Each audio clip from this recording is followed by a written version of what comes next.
New tonight at 9, a Columbus man already in jail for burglary in Lowndes County now faces new charges in Columbus. Chase Fields was arrested Sunday for 2 counts of burglary of a commercial building in the county.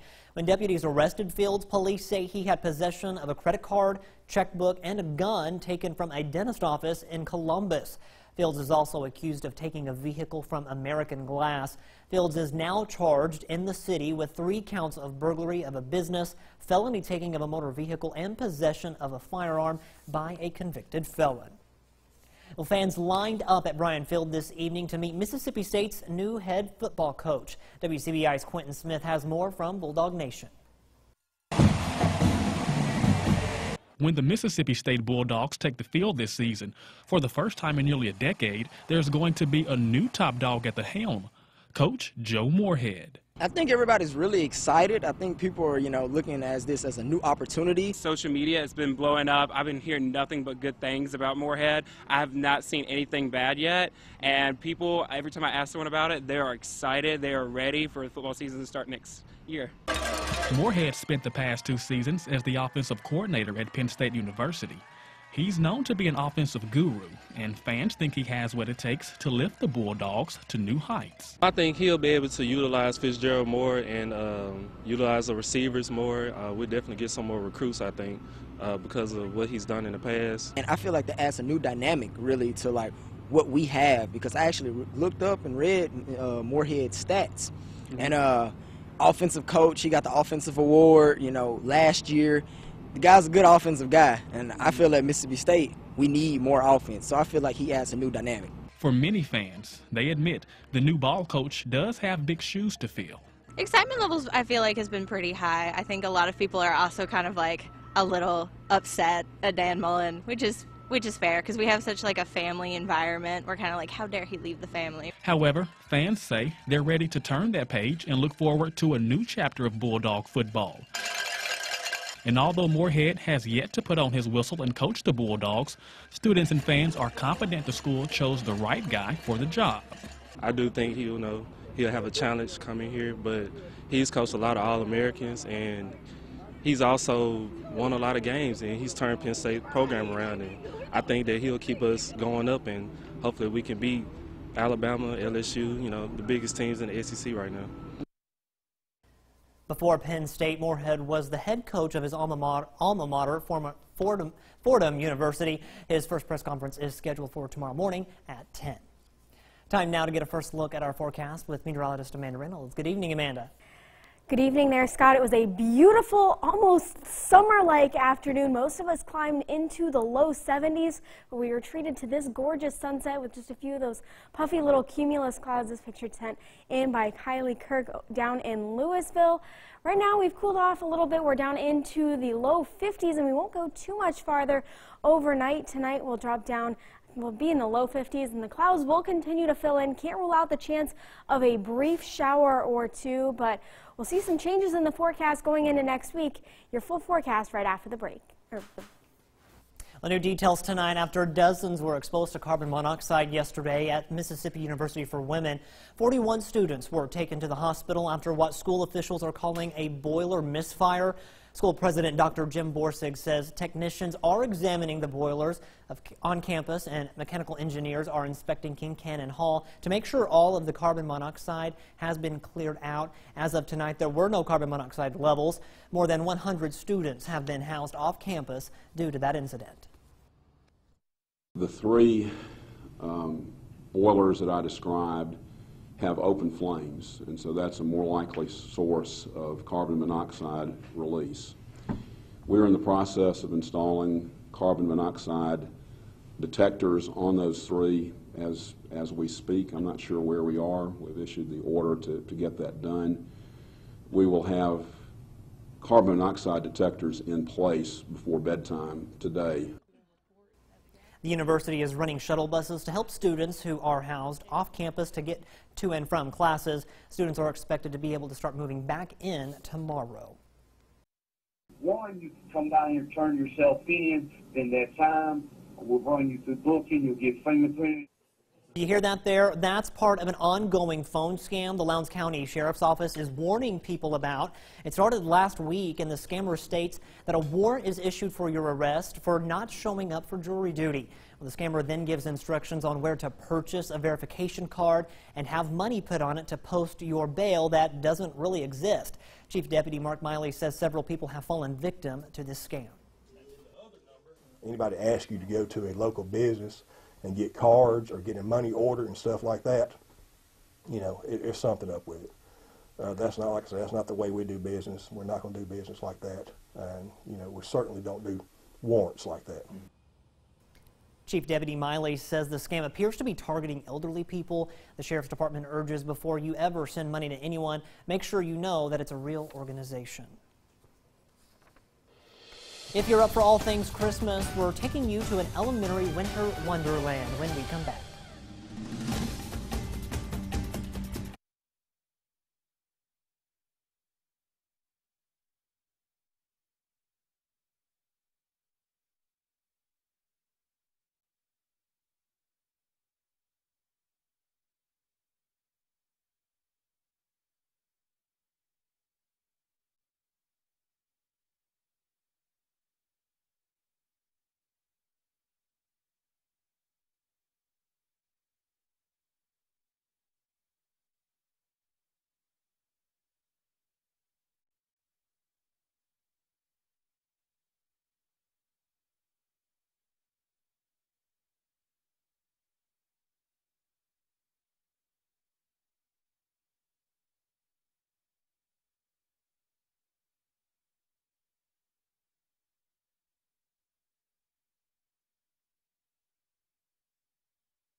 Your First Alert forecast with meteorologist Amanda Reynolds. Well, it was a beautiful day across the area and a little bit of a warm one. We're still pretty warm right now. Temperatures in the low to mid 50s across the area. Here in Columbus, we're at 52. West Point at 56 degrees. Now we're seeing some of that warmer air because we got a little bit of a southerly flow through the day today, and that allowed us to warm up. Most areas even now still between 5 and 10 degrees warmer than we were this time yesterday, and yesterday was even warmer than average. And so we're just going to continue to warm through the rest of through tomorrow. Our highs today, we made it into the 70s. Some areas even into the mid 70s here in Columbus, 74 along with Vernon. Now the average high this time of year, 59 degrees. So quite a warm day out there across the area, and tomorrow going to be no different. We do have this weak little cold front pushing through. That will bring a little bit cooler weather going into the second half of this week. But with that cold front, we do have a few brief showers, especially down just to the southwest of Jackson and up to the northeast of Huntsville. So we can't rule out a brief shower or two overnight tonight, but probably most of us stay dry. Mostly what we'll see with this is more of those clouds continuing to fill in. We won't drop too much farther because of those clouds as far as temperatures are concerned. We'll be down into the low 50s, and again, can't rule out a stray shower or two, but mostly pretty dry. And the same goes for tomorrow. Best chance for one of those showers probably early in the morning. We'll start out in the mid 50s, warm to the upper 60s, so it won't be quite as warm as what we saw today, but again, going to be much warmer than normal, and we're really not going to see any major changes until we get into the later part of next week. So here's Futurecast. You can see that cold front pushing through with a few of those brief little showers, but once that pushes off to our southeast, high pressure once again going to take over and going to leave us some fairly calm weather going into the early part of next week. But notice off to the back to the west, we have that next cold front likely going to bring our first real chance at rain in a little while. We've pretty much been in a drought, and it's very hard to get rain showers with these weak little cold fronts that push through, but the next one looking to be a little bit stronger, bring us a little bit more of that wet weather. And once we do, we'll see much cooler air on the backside of it, to the extent that the Climate Prediction Center has put out a risk for cooler than average temperatures going into the early part of December. So it may actually finally feel like winter once we get into the late part of next week. We'll continue to see the 60s through the weekend and into next week before the rain chances increase next Tuesday. Here's some good news in Mississippi. A Tupelo Elementary School is being transformed into a winter wonderland. LaHan Elementary will host its first ever winter bash tomorrow evening. The event's taking the place of the annual Fall Festival. There'll be raffles, cakewalks, door prizes, games, food, and other activities. We can use the funds for such as the arts and crafts and different technology objects and just anything to bring more to the classroom. There's also a silent auction and photos with Santa. The fun starts at 5 and runs until 7.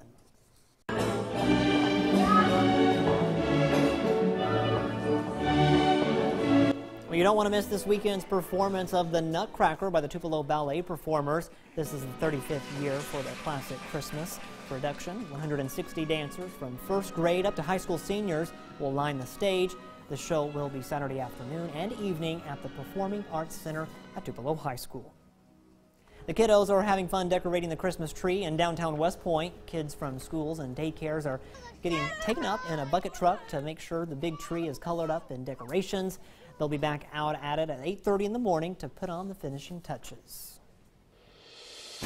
The search for a big Christmas tree ends with one driver being pulled over as they drove it home. That story later in tonight's Take a Look at This.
You're watching CW4 News at 9 with Scott Martin. It's exciting and scary at the same time, becoming a parent. Tonight, we're learning more on mother-infant bonding in our Health Talk with Baptist. Hi, I'm Susan Spencer, Director of Women's Services at Baptist Memorial Hospital, Golden Triangle. Tonight we will discuss Baptist's journey to baby-friendly designation and mother-infant bonding. The need for early bonding is well recognized by obstetrical, pediatric, medical, and nursing research. At Baptist Hospital, we encourage skin-to-skin contact for at least the first hour after birth and as desired by the mother. This provides quiet time for mother and baby to get to know each other. Many infants will make their own way to the breast, and most will breastfeed if given this opportunity in the first 60 to 90 minutes. Babies who breastfeed early have fewer problems with breastfeeding in the following days. We encourage mothers to keep their babies with them throughout the hospital stay, regardless of the method of feeding. We often hear that mothers are tired after giving birth and that they are expected to keep their babies with them. Studies show that mothers actually rest better when the babies are with them. It is a very important time for mothers and babies to learn about each other. They learn to recognize and respond to smells and feeding cues. What better place than in the supportive environment and care of our well-trained staff? We believe this sets them up for the greatest success when they are discharged and at home on their own. Join us next time for Health Talk with Baptist when we discuss how exclusive breastfeeding can help mothers achieve their breastfeeding goals. Mail your topic suggestions to healthtalk@wcbi.com. Health Talk has been brought to you by Baptist Memorial Hospital, Golden Triangle. Coming up, more from Starkville as Mississippi State has made their hire for head football coach. Next in sports.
Mic check, 1, 2, Health Talk with Baptist.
Your sports with Robbie Donahoe. Well, a new era getting ready to begin at Mississippi State, and if you're looking for more cowbell, Joe Moorhead's probably the guy for you, and he was named the head coach of the MSU Bulldogs earlier today as the deal was finalized by AD John Cohen.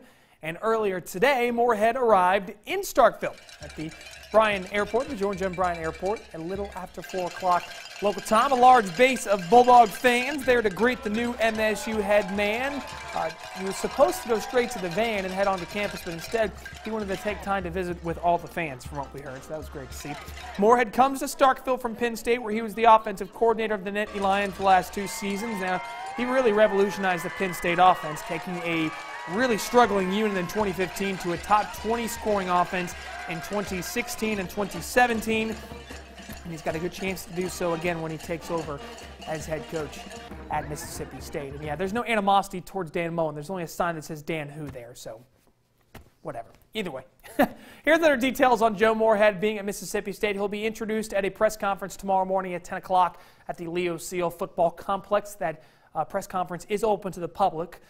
By the way, a couple people had asked about Todd Grantham. He will not be returning as defensive coordinator. He is expected to join Dan Mullen at Florida, and the Bulldogs also will not have Joe Moorhead as the head coach of the bowl game that they play in, and it will be Greg Knox, who's the running backs and special teams coordinator.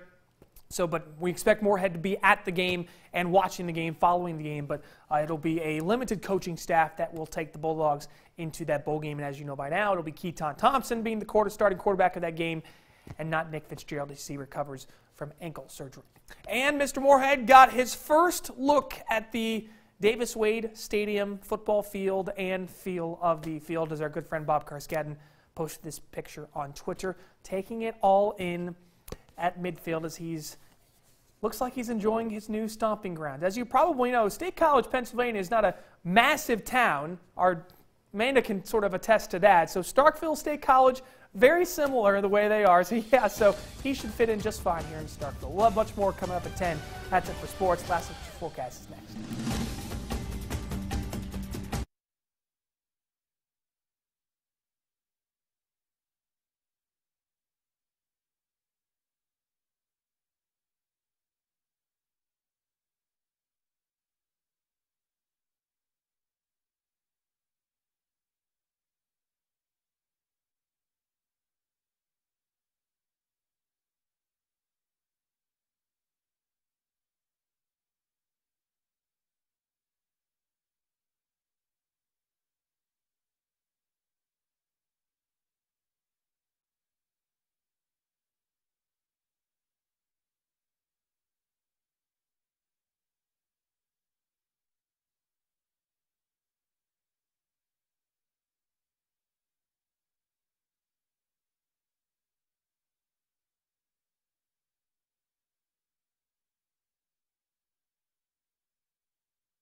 Amanda, I think in this next story, all you can say is, oh, Christmas tree. One driver's pulled over, and in part because the tree they were taking home, well, it was too big. Jeremy Roth explains, and take a look at this.